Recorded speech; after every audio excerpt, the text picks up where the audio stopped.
बोलो हरिवंश महापुराण की जय। प्रिय भक्तजनों, वैशंपायन ऋषि राजा जनमेजय से कहते हैं कि हे राजन, मैंने हरिवंश पुराण की कथा में भागवत सर का भी वर्णन करा, जिसमें भागवत में भगवान कृष्ण की लीलाओं का वर्णन था।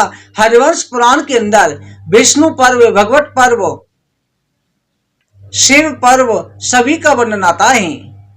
भगवान श्री हरि की लीलाओं का श्रवण करने से अर्थ, धर्म, काम, मोक्ष की प्राप्ति हो जाती है। राजा जनमेजय ने वैशंपायन ऋषि से पूछा, भगवान, मनवंतर और युगों का प्रमाण क्या है? मनवंतर युगों की कृपा करके कथा कहने की कृपा करें।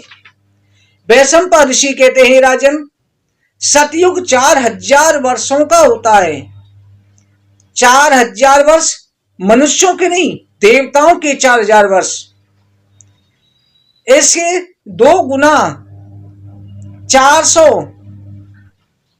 यानी कि 8000 वर्षों की उसकी संध्या संध्यांश होते हैं। धर्मों के उसमें 4 पैर होते हैं। अधर्म नाम मात्र के लिए होता है। सभी मनुष्य धार्मिक कार्यों में व्यस्त रहते हैं, ईमानदारी पूर्वक अपने कर्तव्य का पालन करते हैं। ब्राह्मण धर्मपरायण राजागण प्रजा की उचित व्यवस्था पालन करने वाले होते हैं। सब जगह सत्य, तपस्या, धर्म की वृद्धि होती है। त्रेता युग देवताओं के दिव्य 3000 वर्षों का होता है। संध्या 600 वर्षों की होती है। उस समय धर्म के 3 और अधर्म के 2 पैर होते हैं। सतयुग की अपेक्षा त्रेता युग में सत्य, तपस्या, धर्म की वृत्ति मनुष्यों में कम पाई जाती है। 4 वर्ण ब्राह्मण, क्षत्रिय, वैश्य, शूद्र अपने अपने धर्म का पालन करते हैं। द्वापर युग देवताओं के 2000 वर्षों का होता है। उसकी संध्या 4000 वर्षों की होती है। उस युग में ब्राह्मण रजोगुणी होकर धन के लोभी, क्षुद्र हो जाते हैं। धर्म के 2 पैर, अधर्म के 3 पैर होते हैं। मनुष्य सतयुगी धर्माचरण, व्रत, उपवास आदि त्याग कर देते हैं। धर्म वृद्धि करने वाले होते हैं। उस समय व्रत, तपस्या, उपासना ही मात्र रह जाती है। इन सब में कलयुग होता है। कलयुग देवताओं के 1200 वर्ष, मनुष्यों के 4,32,000 वर्ष और देवताओं के 1200 दिव्य वर्षों का होता है। उसमें अधर्म के 4 पैर होते हैं और धर्म का केवल 1 पैर रहता है। मनुष्य वास्तव में धार्मिक ना होकर पाखंड करता है, दिखावा ज्यादा करता है।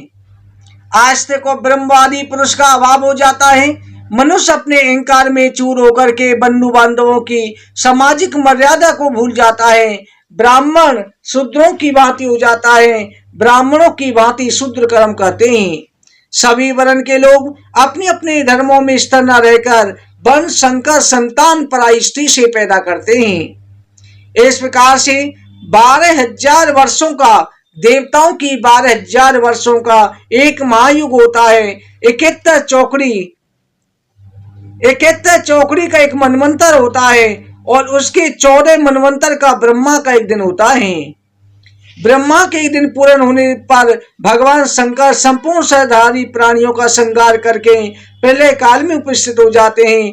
प्रलय काल में देव, दानव, ब्राह्मण, दैत्य, यक्ष, गंधर्व, अप्सरा, राक्षस, राजऋषि, किन्नर, अप्सरा, सर्व, पर्वत, नदी, पशु, पक्षी, मृग, ये कोई न बचता। भगवान शंकर उस समय सभी प्राणियों का संहार कर देते हैं।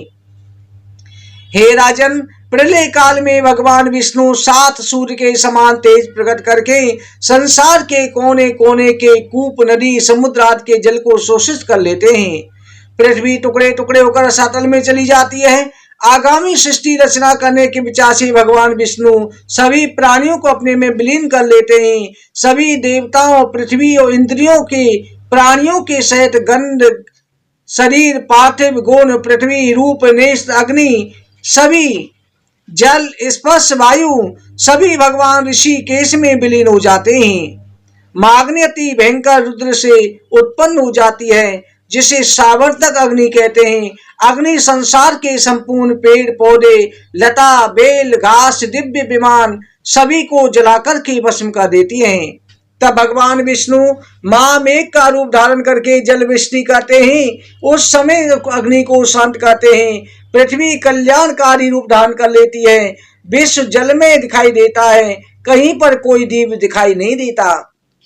उस समय पर भगवान विष्णु सभी जीवात्मा को अपने में समेट करके महायोग की अवस्था में असंख्य वर्षों तक जल में शयन करते हैं। महाप्रभु का कोई परिमाण या सीमा नहीं है। परम प्रभु की कोई माता नहीं होती, ना कोई परिचित होता, ना कोई पास में रहने वाला होता।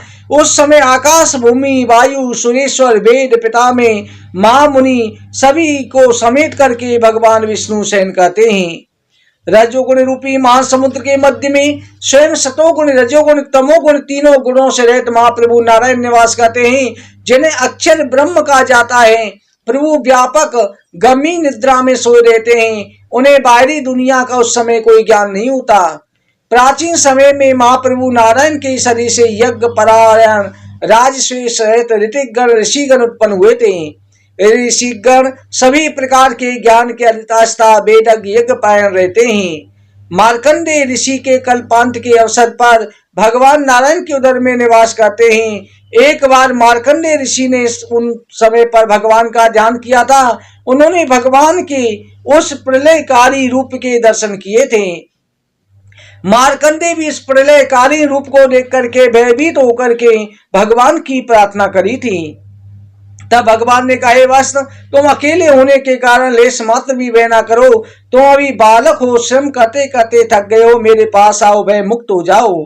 मार्कंडेय ऋषि क्रोधित हो गए, बड़बड़ाने लगे कि कौन है जो मेरे हजारों वर्षों की तपस्विक जीवन की उपेक्षा करके मेरा नाम मार्कंडेय के पुकारता है, मुझे अपमानित कर रहा है, अपनी मृत्यु की कामना कर रहा है। मार्कंडेय ऋषि की क्रोधपूर्ण बातों को सुनकर श्रीमन नारायण बोले, बस मैं ही आदि सनातन पुरुष हूँ। तुम घोर तपस्वी अथर्वी अंगरा के पुत्र, मेरी प्रताप से अग्नि तुल्य तेजस्वी महान तपस्वी दीर्घायु हुए हो।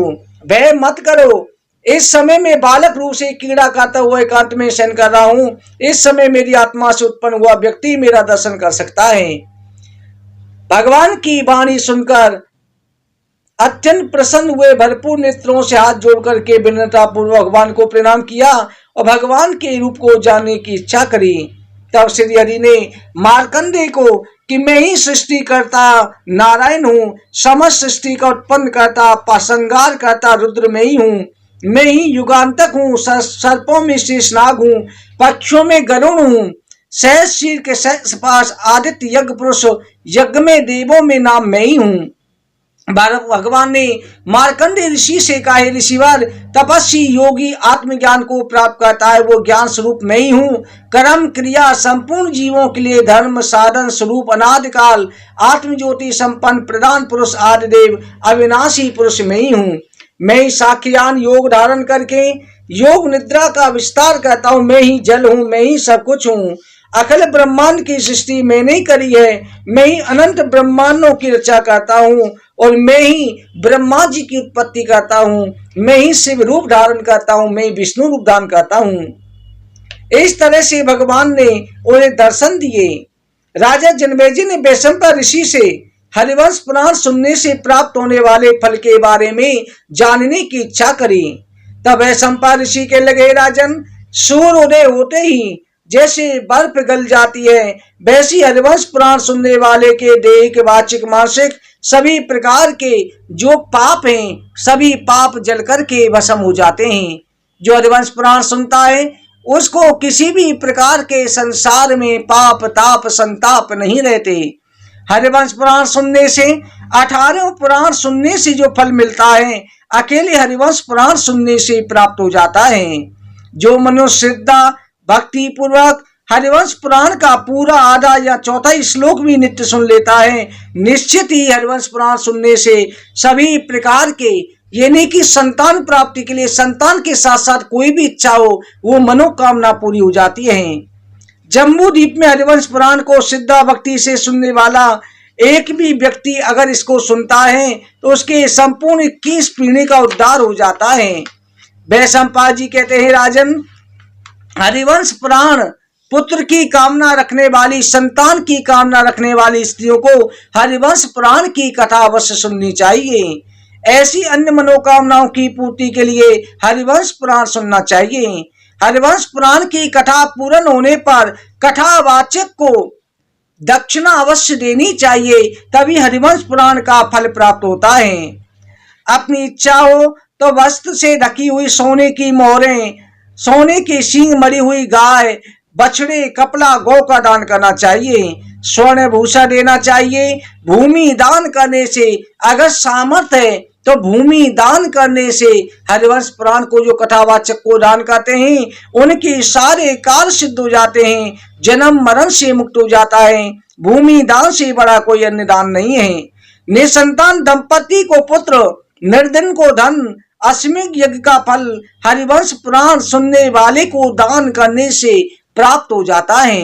सभी प्रकार के पापों से मुक्ति मिल जाती है। जो हरिवंश पुराण सुनाने वाले कथावाचक को गुरु मान करके कि हमेशा मैं आपकी कथा श्रवण करता रहूंगा, आपके माध्यम से मेरी मनोकामना पूरी हुई, हमेशा आपका मैं सेवक बन के रहूंगा, आपको ही अपना गुरु मानूंगा, केवल आपका ही मैं हमेशा ये ध्यान रखूंगा कि आपके द्वारा मुझे प्राप्त हुआ है, यह आपके द्वारा प्रसाद ही है।